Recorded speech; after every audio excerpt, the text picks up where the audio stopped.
Just imagine, if you can, that Gordon Brown had been accused of paying women for sex, soon after his wife had announced she was divorcing him for befriending a pretty teenager. Happily for Silvio Berlusconi, the Italian public are apparently more tolerant than we are.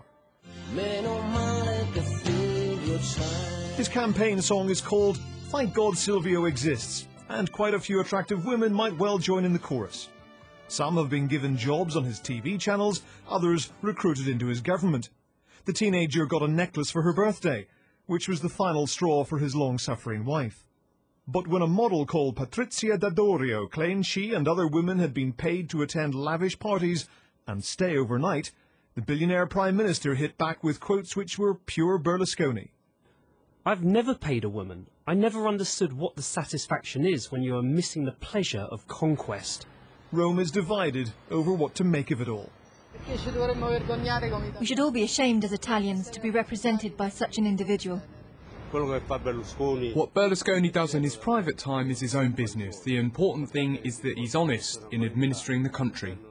But the Catholic Church may have something to say. The weekly newspaper of the Church and the daily newspaper of the Church openly criticized Berlusconi, saying that his behavior is undefensible and unacceptable and he has to do something about it. Some women are immune to his charms, like German Chancellor Angela Merkel, who was humiliatingly kept waiting while he took a phone call. And the Queen, who wasn't amused at his behavior at the official G20 photo. He was eager for a picture with President Obama.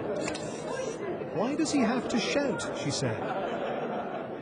He appointed Mara Cafagna as his Equal Opportunities Minister and declared his love for her.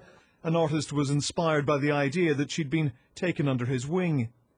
He tried to ban even more revealing paparazzi photos snapped at his Sardinian villa, but to his fury, they were published in a Spanish newspaper. The Blairs once holidayed with him.